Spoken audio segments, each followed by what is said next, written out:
Subcommittee on Appropriations for Economic Development meeting. Before we get started, we're waiting on Chuck Huffstetler. Senator Huffstetler is on his way. He went to the wrong room, but we're going to go ahead and get started, and I'm going to ask Chairman Watson if he would open us up in prayer. Thank you, Mr. Chairman. Let's go to prayer. Dear Lord, let us do work in your eyes. Have us have good discernment and judgment, and continue to keep us safe in our travels back and forth to our home and districts. In Christ's name I pray. Amen. Thank you, Senator Watson. Again, welcome to the Senate Appropriations Subcommittee on Economic Development. Today's March 11th. Let the record show it's 9:05. This is a special call meeting, and appreciate all y'all showing up. I would like to ask first Commissioner Pat Wilson to come on up. And let me say this, we're going to be asking a lot of questions about Rivian, but this is not a pile on Pat or pile on anybody. We're just going to ask some questions about appropriations and where money is and what we can do to save money for the state and the taxpayers of Georgia from this point on. I'll start it off, Pat, by asking a few questions, or Commissioner, a few questions. One, you know, we had our last meeting and it was announced pretty much right after that, and I would ask, when did we know about this, or did we know about this when you were here, or was it after the meeting, or what kind of? Chairman, I'll start by saying thanks. That, you know, of course, our job as the agency of the Economic Development Agency, as well as with the backing of the General Assembly, is to be as risk averse with the taxpayer dollar as possible. We want to make sure that everything we invest is done the right way. And so I want to thank you for having the hearing, because I do think it's important for us to talk about how the state of Georgia does economic development. So when we met last time, we had found out Tuesday afternoon that this was potentially happening. It was in conjunction with them rolling out the R2 that they were going to make this announcement. That said, it was between the governor and the company, and so we wanted to make sure that that was their language to release, not ours. So we do appreciate that you know, when we work with businesses, we have to make sure that we are not putting their business decisions public before they are allowed to. No, and I get that. A lot of that's embargoed and so on, but where do you think the communication broke down? I mean, was there ongoing communications? Did y'all know they were having financial troubles, or that they were I'd been watching the stock price go down. So was there a breakdown? And if there was, how can we avoid this in the future with other economic development projects to make sure we're communicating and we don't get so deep? Because we got pretty deep with this, and I guess I want to ask you where the communications broke down are. Yeah, Chairman, I don't think communications broke down. We've watched, just like everybody has, as the companies continue to grow into manufacturing. And I think that when we recruited this project, even as late as June of 2022, they had $15 billion cash on hand. That is more than Delta Airlines and Coca-Cola and Home Depot at the same time. This is a company that everybody in the country was recruiting. This was not a you know, us going out on a limb to recruit a startup. This was a company that everybody wanted. This was a very aggressive, active recruitment that took a long time. There was no communication failure, other than, you know, we found out when everybody else did that this was their decision. That said, we're still under an agreement with this company, and this company has said that they will live up to all of their promises and their commitments that they are contractually obligated to do. They have not said that they're going to not meet their goals. And so until we hear otherwise, this is an active project with an active, potentially an active construction. So we're waiting on their green light to reactivate. So since we are under contract with them, let me ask you this.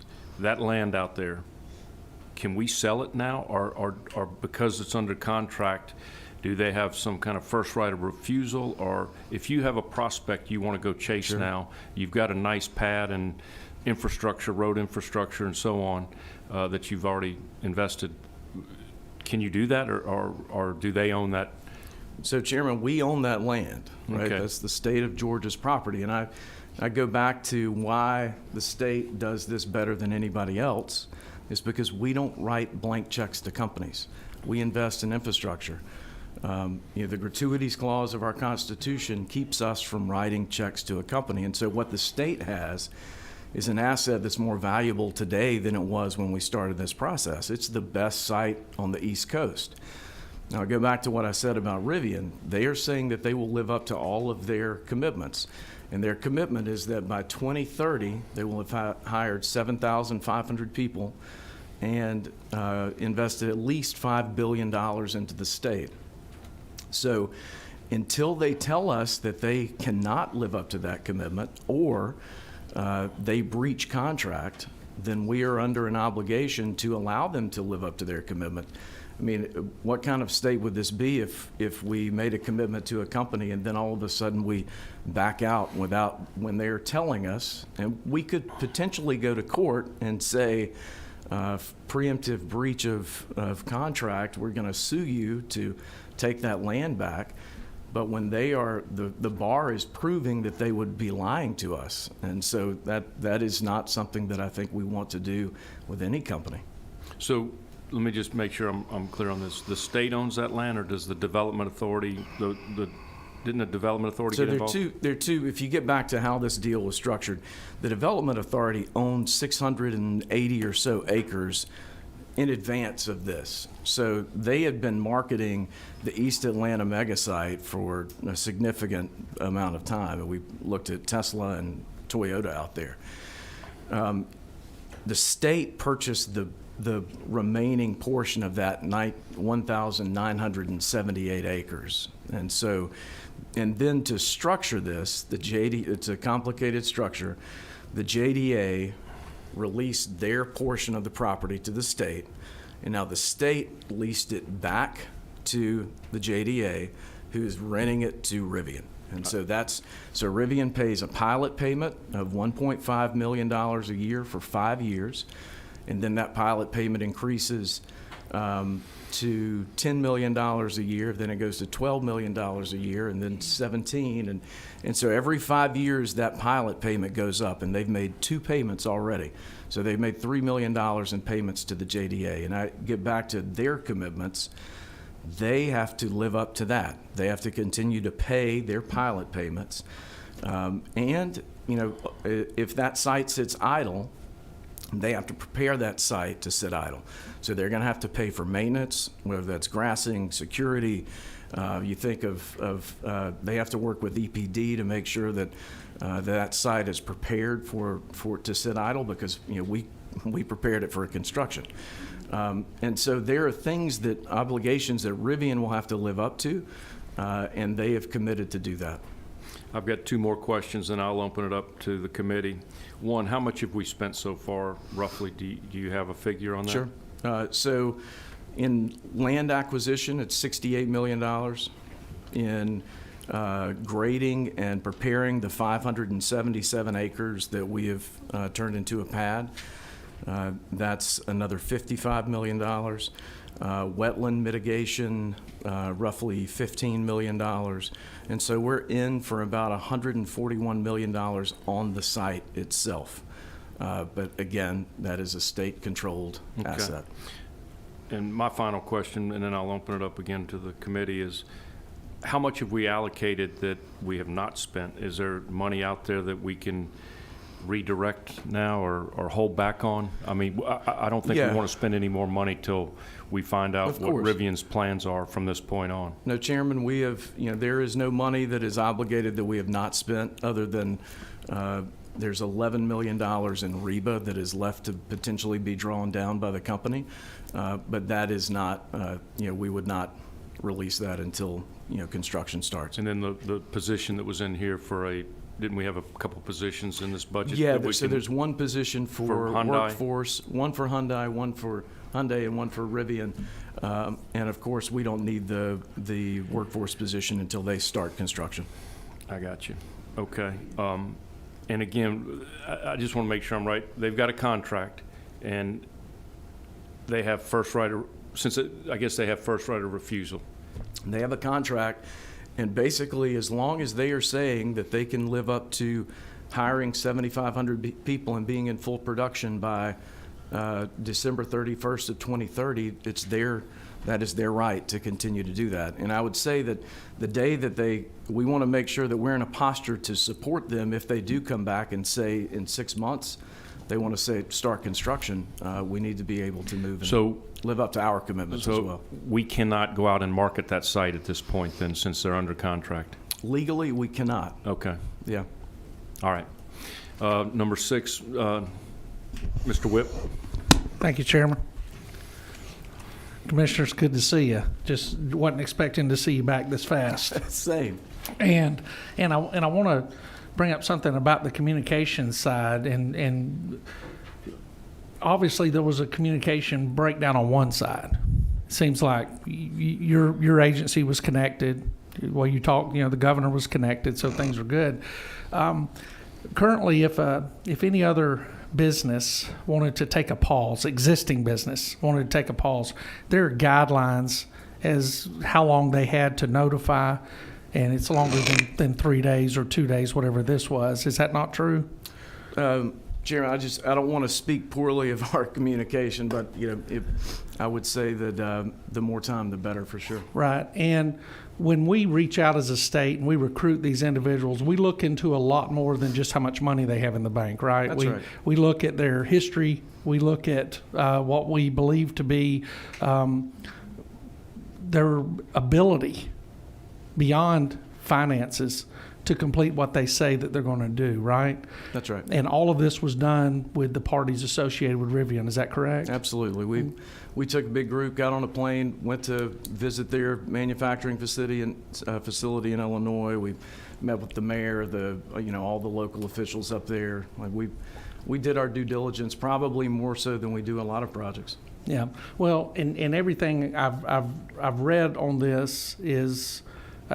First of all, I think it was terrible that they come out and say, "Hey, here we come with our latest model, and by the way, we're going to build it in another state." And is in the contract? Is there obviously they have the ability to take and I'll use their word, pause on this, right? That's right. And because of the taxpayer responsibility, and because of the monies that we deal with up here belongs to our taxpayers, these contracts are public record. Correct? Now that we're in it. So if average Joe citizen wanted to take a look at these contracts, where would they go? Our website, there's a Rivian landing page that basically has all the documents. So easily findable. Anything that any citizen wants to understand about this deal, It's all there. It's all there. We made it as easy as possible. And that's including the land purchases and any other things of that nature. That I'm not sure what the land costs or the land purchases, but. Because real estate deals are a little different, but right. But in that contract, it does show that the state is obligated to buy, and we've invested in infrastructure on this land, much more than just clearing. A lot of people don't appreciate the engineering and expense that comes with moving trees and, like you said earlier, dealing with wetlands and other things. That's right. And it's all in the documentation. Right. Yes, because what we're going to run into, whether we like it or not, is we're going to run into a lot of disgruntled citizens who are going to call people sitting up here and want to know what's going on, and we have to be able to direct them to what's going on. And the people that we trust to tell us what's going on are you and all the other department Absolutely. heads. And so, again, I don't mind seeing you, but this has been a small window from our last visit, and I appreciate you. Mr. Caucus Chair. Thank you, Mr. Chairman. I just had a couple questions. I think Senator Robertson kind of covered it. Just for the record, there is a distinct difference between a pause and a complete pullout. That's there right. not? That's right, Senator. The company has said that they will begin construction when they finish or when they take the R2 to production in Illinois.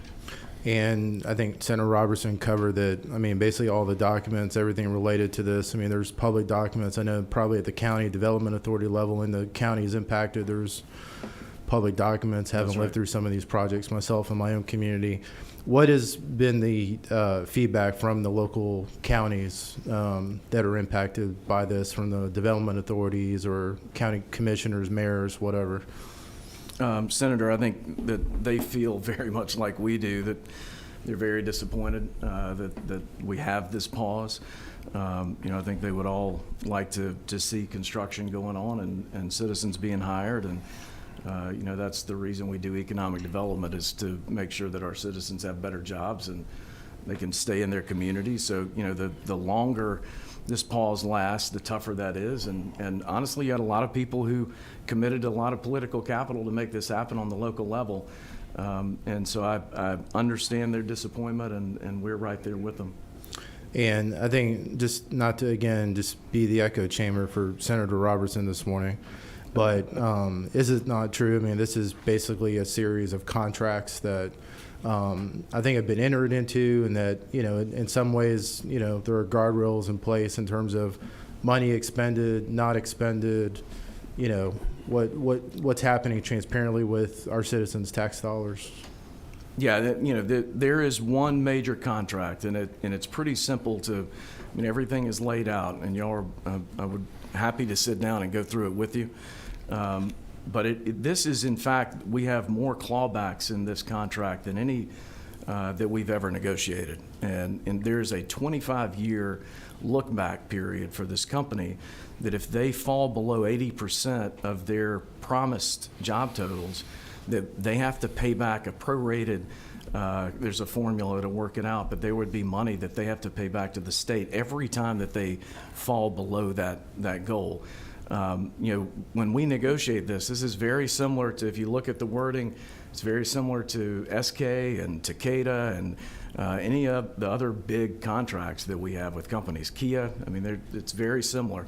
The one difference is the clawback period is longer and stronger than any one that we've ever done. And so all that is on the website, and it's easy to find. But I do think that you're exactly right, Senator, that there are guardrails that are put in place for the taxpayer dollar. And I feel like Georgia does this better than anybody else. For a company to actually realize the benefit, they have to do something. They have to hire people. They have to build. And so we have a site. We have a valuable asset. And ultimately, for them to get the tax credits, they have to hire people. And so, the state is not out anything to the company at this point because of the guardrails the General Assembly and previous administrations have put in place. And then, Mr. Chairman, I'll wrap with this question and comment. I know in my community before my time, there was significant investment in local projects with our development authority that literally crashed and burned, that were controversial, and basically set, mothball for, close to a decade, I guess.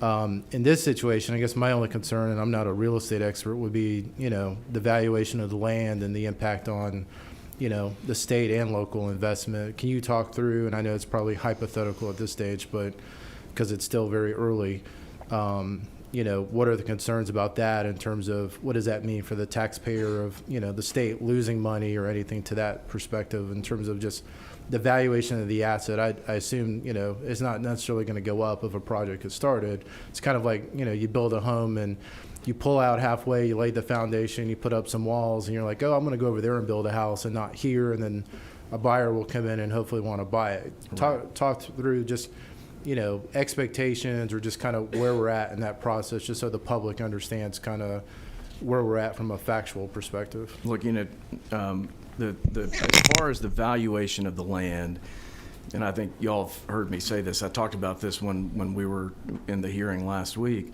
Our best sites are gone in the state for the most part. We have the mega site in Peach County that is also a great site. The site is not going to go down in value for sure. And there is a 577 acre pad on it that is ready to build. And so, should the worst case scenario happen, the company goes bankrupt or there is a breach of contract, this site is significantly more valuable today than it was before. And we would put something on it. I guarantee you that there would be a project that would land on that site very quickly. But the other piece of this is I want to go back to the pilot payment that the company is paying. They are paying, previous to us investing in this land, the taxes that came back to the community were $88,000 a year on that piece of property. Right now, they're getting $1.5 million a year from Rivian. And so over the period of this contract, the 25 years, they're going to get over $300 million from Rivian. And those payments don't stop because they're paused. That's the one thing that I want to make sure that the citizens understand is the company is pausing their construction, but they are not pausing their commitments. And so they are continuing to pay their pilot payments. So the valuation of the land will continue to go up. It is valuable, but the community is going to receive a benefit even though the company is not actively in construction or recruitment because they are making those pilot payments. Okay, Chairman Dolezal. Thank you, Chairman. Thank you, Commissioner, for being here. I've got a few questions, Mr. Chairman, if it's okay. Thank you for what you've told us so far. I've already learned a lot. Best I can tell, y'all were kind of negotiating this contract through 21. It looks like it was inked in 22. That's right. You mentioned Kia and Hyundai and SK. I just pulled up some quick numbers. In the last 2.5 years, Kia's stock is up 275%. Hyundai's stock is up 98%. Rivian's stock is down 90%. Their cash reserves in 2 years have been depleted by more than half. You just talked about the backup plan of being able to do a project here should they not be able to follow through, which I think is a very legitimate concern at this point. You've got a company that's hemorrhaging cash, stock price has plummeted, and it's really inverted versus all of the other, not all of the other, but Tesla, Rivian, Hyundai, Kia, some of the other larger companies that have been successful over the last couple of years. You said that we'll have another suitor on that site if they pull out very quickly. Can you help us understand what a typical timeline of that would be to find somebody of that caliber to be able to activate the site so those local property taxes go from the $1 million you mentioned to what they should be as in the pro forma? You know, it's Chairman. It's tough to say, but I would say that the typical project timeline has shortened considerably in the last 10 years, and the reason being is when companies make a decision now. Generally, speed to market is their quickest. They need to be up and running very fast, and so, in fact, it gives us that site is a huge benefit because it is truly pad ready. It is ready to go vertical, and so you know if a company in a similar space was looking for a site, we could have them. You know, once they do their due diligence, I'd say within 6 to 8 months of a project looking at a site, they could be moving ahead because that site is so, I mean, everything is done. Even a water and utilities plan is ready. Roughly, As best you can put a rough percentage on it, what's your level of confidence that this deal with Rivian comes to fruition as planned? That's speculation, Chairman, and I don't, you know, if you look at after their announcement, Rivian's valuation increased $1.7 billion just in their stock jump. It's hard to say. The announcement of the site of the R2, the rolling out of the R2 to R3. It happened on the same day. That's right. Yep. So that's hard to say, but I would say that I am hopeful. Because this is a great product. This is if you've been in a Rivian, it is a great vehicle. It's a great product. There are a lot of things that could potentially happen. The company, you know, could soar with, you know, they have 68,000 new orders for the R2 that just happened on, you know, since they announced it. You know, there are a lot of positives that the company has seen, and so I don't want to speculate as to what the percentages are, but. You've watched. I want it to happen. You've watched them a lot closer than we have. Can you help us understand why the stock price has declined 90% in 2.5 years? You know, that is. I am not a stock analyst, but I would say that you know that the company itself is facing the same headwinds that every EV manufacturer is facing. And so, there is a market out there that is changing, and I think this is what happens when you have market manipulation from the government, that you see that the market stabilizes and the consumer figures it out.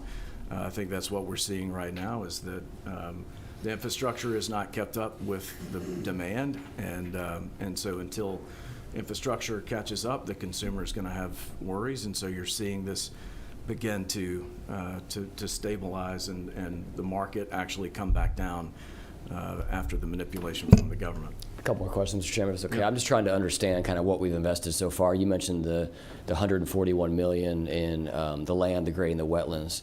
How about power investment in the power grid around there?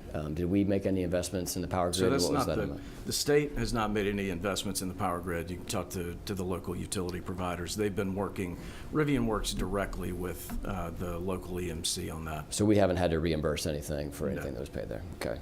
How about... And ultimately, Chairman, if no matter what we put on that site, it's going to need power, right? So, and if it moves quickly, then that infrastructure that is put in place is going to be used, and it's going to be valuable for us. Yeah, I'm just trying to figure out, I've kind of heard the $1.5 billion number thrown around as a total investment by the state. I'm trying to figure out how much of that we've invested so far. How about the road infrastructure, interchanges, road widenings, things of that nature around the site? What's the dollar value on that? So I'm not sure the total dollar value that we have currently invested, and I think the GDOT is going to be behind me today. So. Great. I think the estimate was $51 million. I'm not sure what we've invested. Because I know we've had to do some interchange there and some things like that. And Chairman, if you let me just on that $1.5 billion, and I think that the press has done us a disservice in how they report about economic development projects, because that is a false number. That is an estimate based on the best information that a company has given us. But of that $1.5 billion, if you look at hard money that the state pays, the taxpayer dollars that come out of REBA and One Georgia, it's $141 million. So that big number that everybody talks about and what the press has done to this discussion is by throwing around a big number that really is not true, that they've made it sensational. And so help me understand that gap. That's a big gap. It's a $1.4 billion gap. What's the difference there? So the difference is the tax abatement from the local piece. So they're adding there are three prongs to a deal, right? You have the tax abatement from the local jurisdiction, and that's the largest piece. You have the tax credits that a company could potentially get if they hired people. You actually have to hire the person in order to get the credit. So they go through Quick Start. That is a credit for payroll withholding when they hire a person. Okay. Right. So and then there's the discretionary. Can you, as you're giving me these buckets, can you kind of give us on this deal what the dollar value is? I can get you that too, but it's about $750 million for the tax abatement. Okay. And I point out that the tax abatement is, it's a percentage of something that is currently, they're not getting anything, right? So they're getting $88,000 a year on that property prior to this, right? And so they're going to get more in return than they were getting before. Okay. So the locals, but the state's not on the hook for that $750 million. That's the locals. And they're not on the hook for it either. In fact, they're getting paid right now, right? So they're making more money than they did before. Because that abatement is not cash that you give them, it's just less taxes that you would take in. So then the tax credits, I can't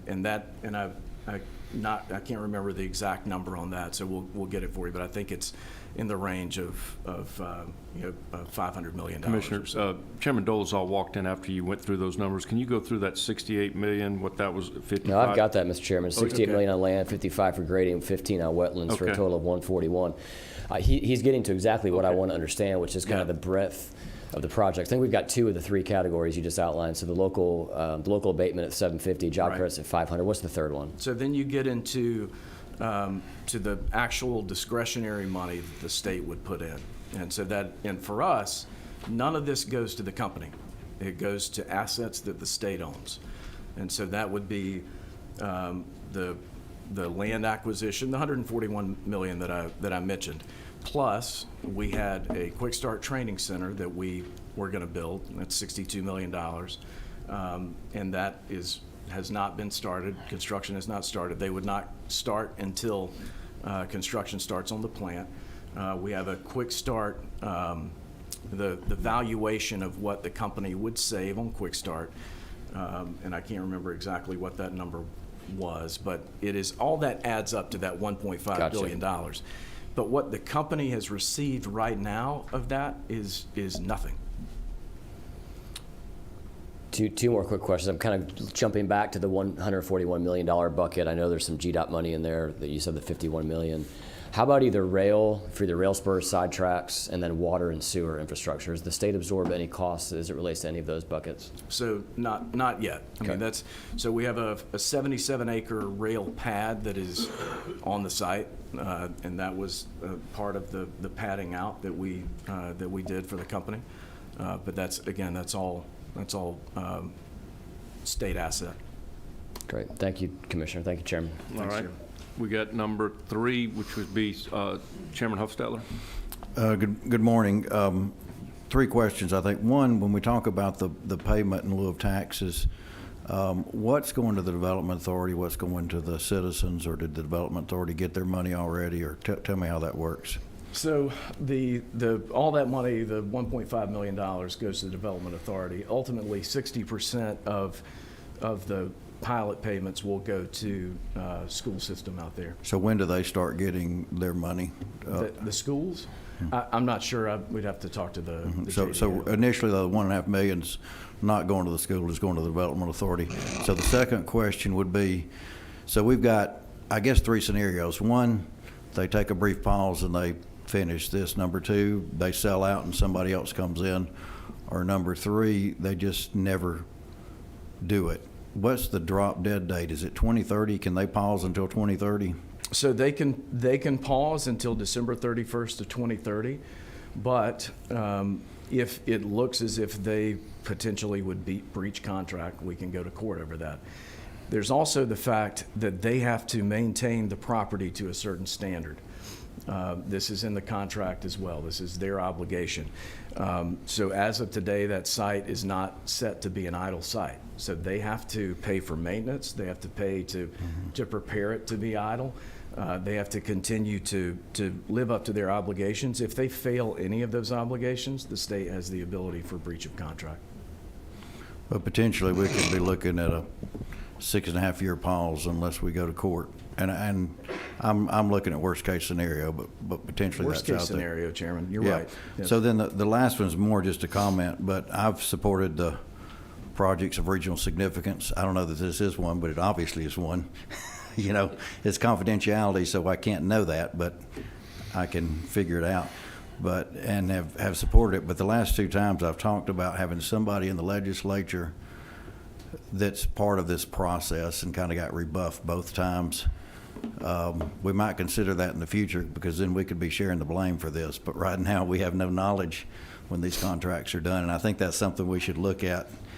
And we've got a really short sunset on that, I know, but I think we need to have a little bit more input in the future on this. I've not gotten anywhere with that the last couple of times we've done that. That's all my comments, Mr. Chairman. Thank you. Okay.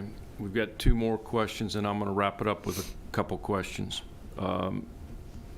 Number 5, is that Senator Watson? Chairman Watson?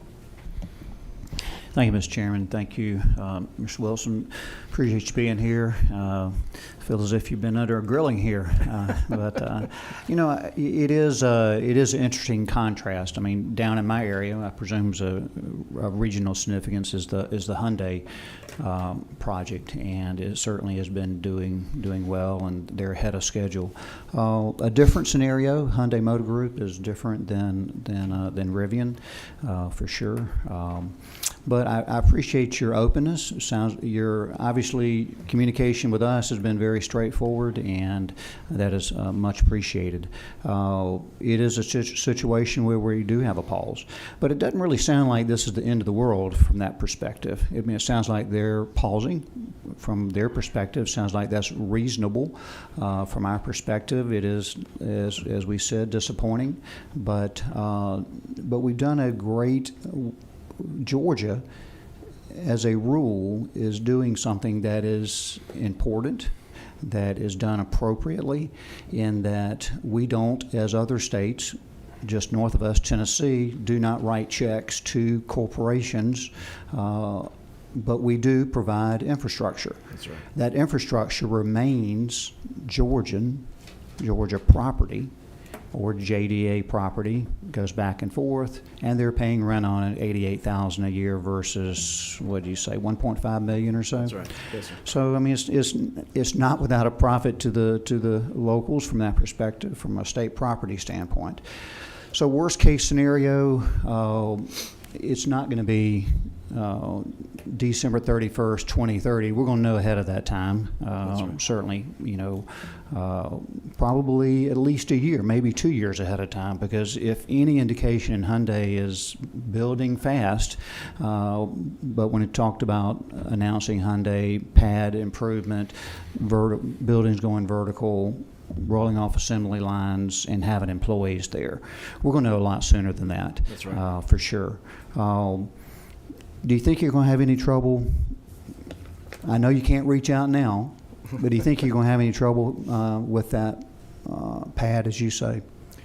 Chairman, we would honestly, if that pad were available today, I mean, it's a great pad. We would have no trouble at all filling that spot. But I think you made an excellent point that we also, as the state of Georgia, we want to take people on their word. But the great thing that the state has done is set up really guardrails of protection around these funds. And so my best case scenario is that this company succeeds. I really want them to succeed and to hire the people that they've said they are going to hire. And today they're committed to it. They've told us that they are 100% committed to meeting their obligations. They have no intention of renegotiating the EDA to try to extend their timetable. So just like you said, we're watching how quickly Hyundai can move. Potentially that they're showing us a model on how quickly you can turn this around and make it happen. Okay, number 4, is that Cox Chair?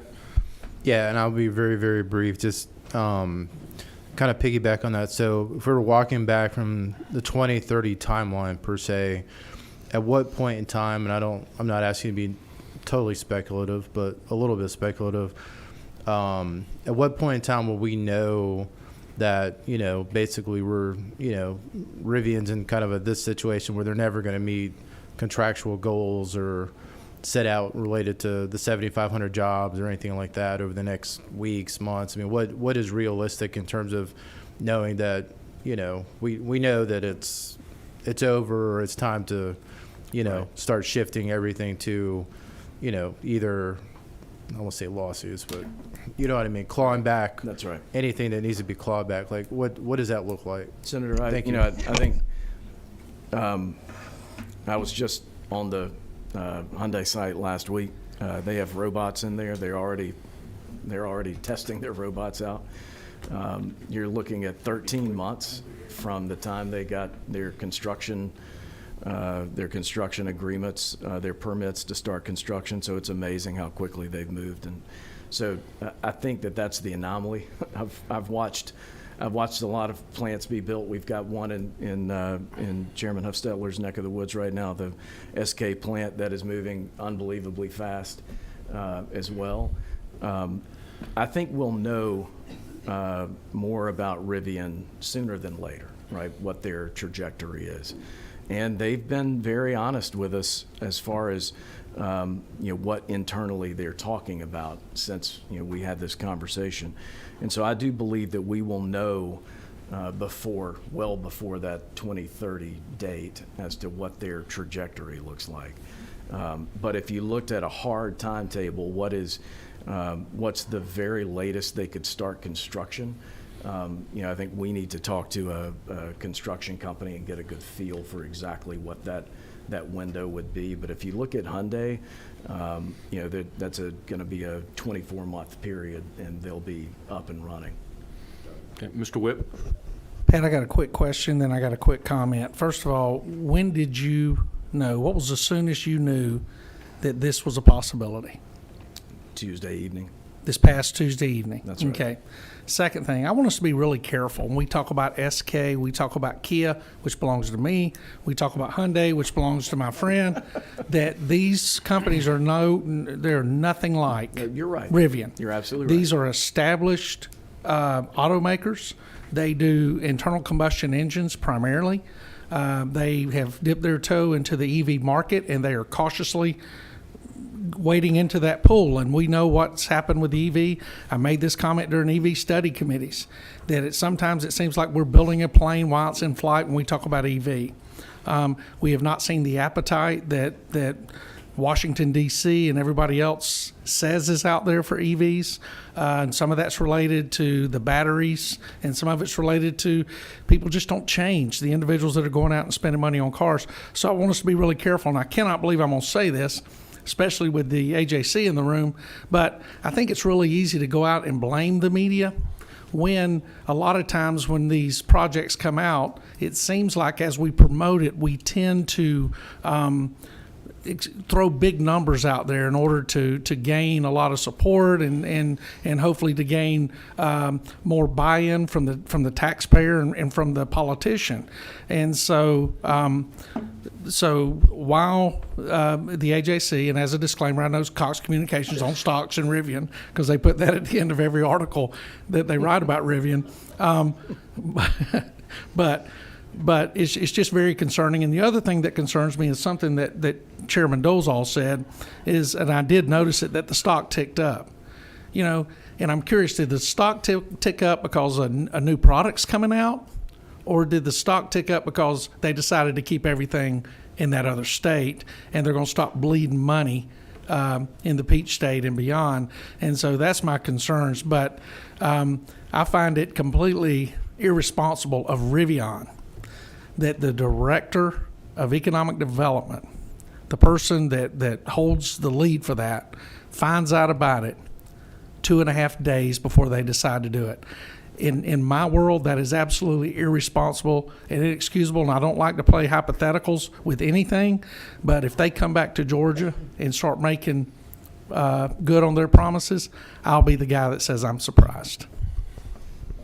Mr. All Wright, right. if you wouldn't, I do want you to know that I was terribly disappointed too. Right, this is 3 years of my life too that we've put into this project, and that it stings tremendously, and that I will want you to know that I feel the same way. Right. Well, I just want to say the big projects in Senator Robertson, Senator Watson, and Senator Huffstedler's districts are in an entirely different box than this group here.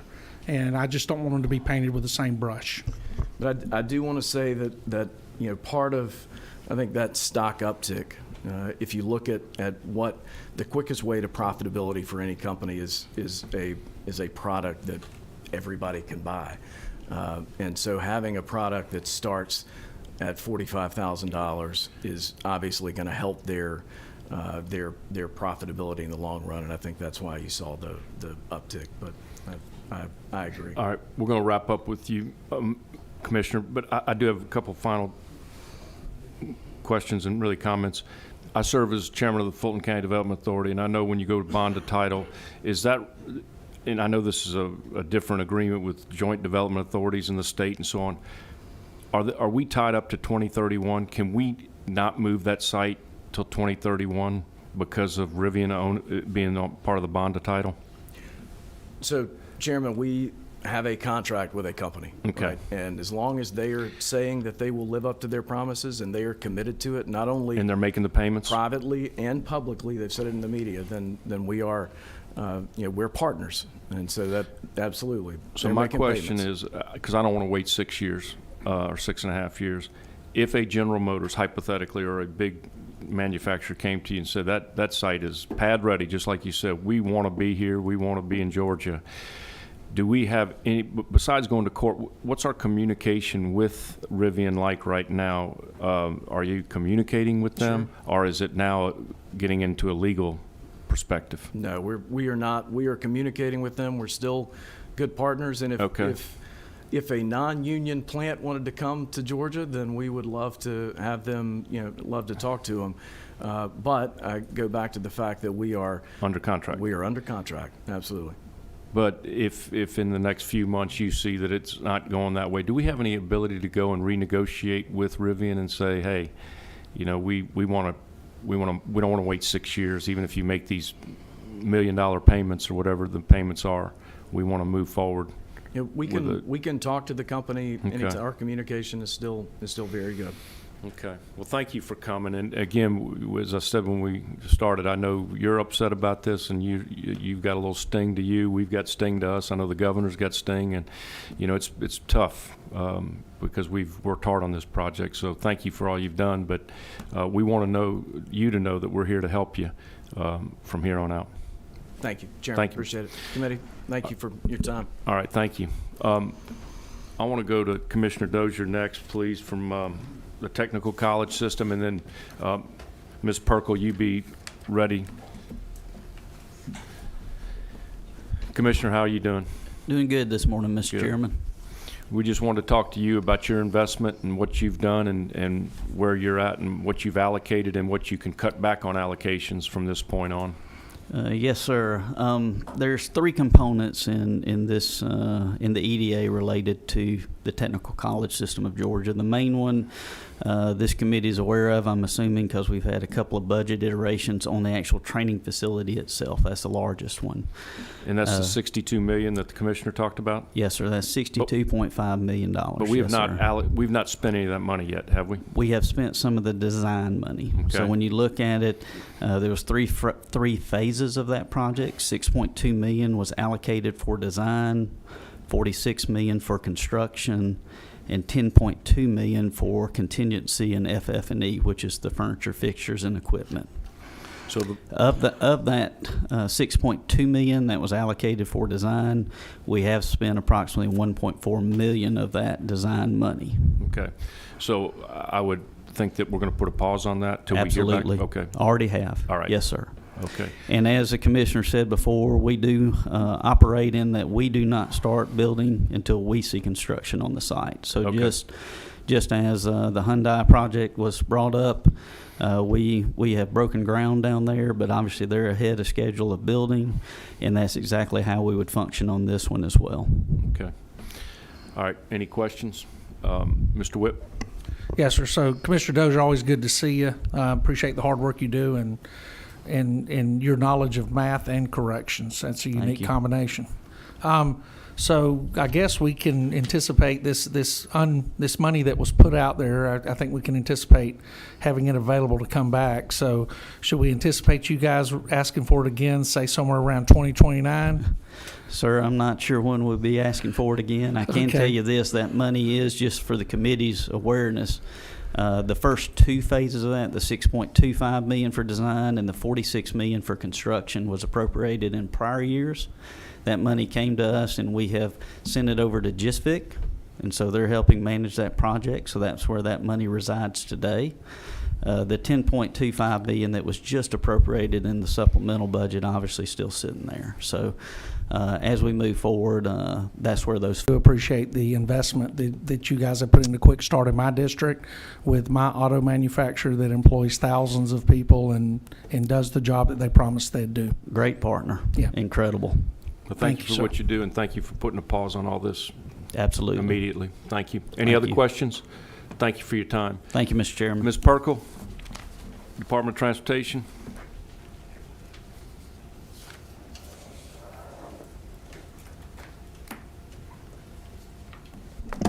Good to see you. Thank you for being here. Absolutely. Same question. Where are we at on investment and Okay. what we've invested so far? Where are we at? Where are we at on allocation? And what are we going to put a pause on? So the GDOT investment supporting this mega site is 4 separate projects in 3 contracts. The first contract is for 2 projects: the widening of State Route 12 US 278 for about 1.3 miles, and the building of the new frontage road for about 2.7 miles. This project has been awarded, is under construction, and is substantially complete. So we're finalizing punch list items, and we should wrap up in the next few months. And what was that investment That in total State Route inve- 12? That total, let me give you the separate prices. It was one construction contract, so all in, PE, right-of-way, utilities, and construction, $67 million for those two projects. For 67 million? Yes. And that's already under construction? It's pretty much built. It's built? Okay. Yeah.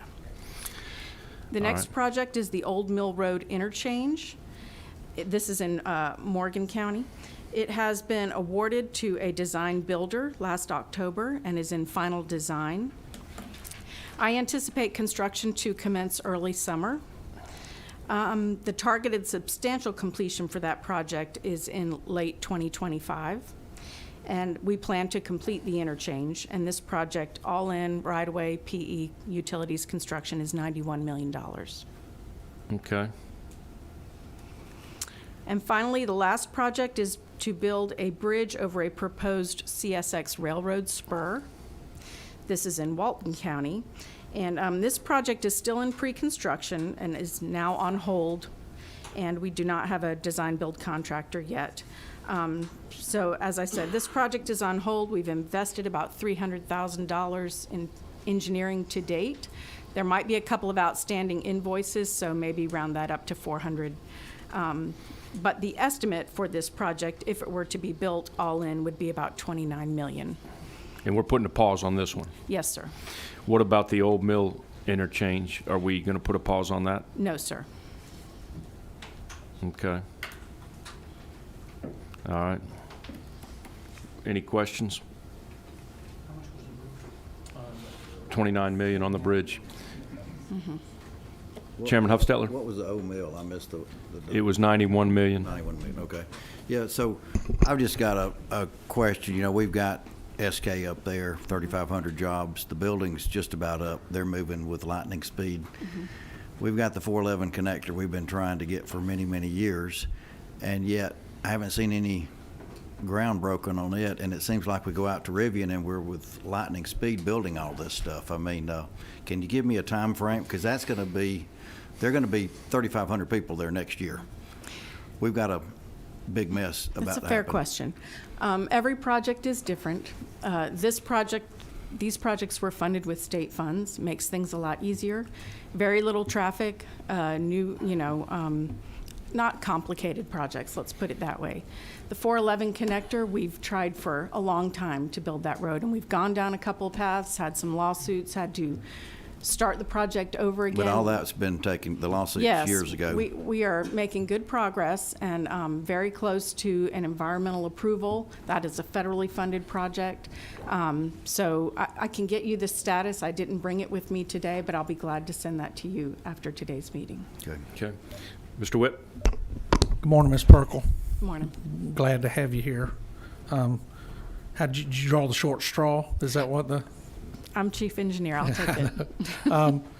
Okay, so something Chairman Huffstetler just spoke about, and I'm curious about this, is when funding is given for specific projects, does the department ever use discretion to reallocate that funding somewhere else and move a project that maybe it was funded for down further on the list? Or is that funding absolutely static and it stays with that project in the order in which it was funded? So projects can move for a lot of different reasons. And y'all have, we've just talked about one that we've been trying to fund for many years, and that's the 411 connector. So it can be. So, and that's a good example. Was the 411 connector, was its funding asked for prior to the Rivian funding?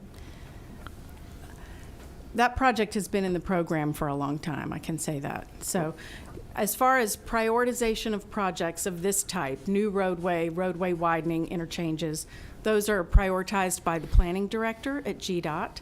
And so I don't know for sure if there was any one-for-one trade out of funds on projects, but I do know that, my job is to deliver the projects once they're programmed, and that's.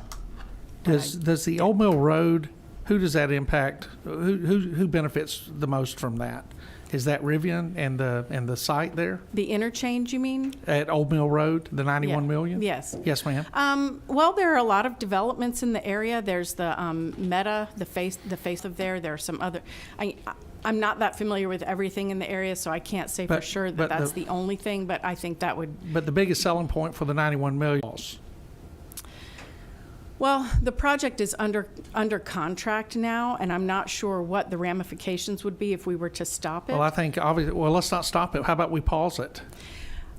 I also, that would cost us a lot of money. We have a contract with a schedule and a contractor on the hook to build it. And we also got a great price for this project, and I don't think the price is going to go down on building that interchange. Okay, the 29 million, the bridge in Walton County, is that a joint project with the railroad? No, the bridge is a GDOT project. It's a GDOT? It's Yeah. a roadway bridge. Because GDOT has a bridge they're building in Meriwether County with the railroad that, and I think you're familiar with that. I I think am, it- sir. Yeah, I think my hair will all be gone before that's ever completed. Okay, I appreciate you, and I'm just curious about this money that hasn't been spent that's sitting there. So thank you. Yes, sir. Yeah, I'll just kind of piggyback on the whip's comments. Even though it's under contract, if we haven't put a shovel in the ground, I do think on this Old Mill interchange, we should consider pausing it. We have other needs on the 411 and some other needs. So, and I do realize costs will go up, and eventually there will be somebody on that pad, and you're going to need that infrastructure. But right now, we have other needs around the state. So I think we need to have a conversation with the commissioner and see what we need to do. Okay, thank you. Any other comments, Ms. No, Perkle? sir. Thank you, appreciate it. Any other questions? Okay, finally, Commissioner Nunn, and if you could be quick, because we got to get moving. Be as quick as your questions, sir. Okay, well, just same kind of questions. Where are you at on what you've allocated? What can you not allocate? Where are we at on Rivian? Absolutely. Thank you Okay. so much. There is nothing specifically related to Rivian in our FY25 or amended 24 budget. As you heard from Commissioner Wilson, the $141.8 million, which breaks down across land acquisition, which has been fully spent, the site preparation, that's about 38% of that, for the 577-acre pad. Most of that has been spent, and I talked with the JDA on Friday. Of course, we're all disappointed with the pause.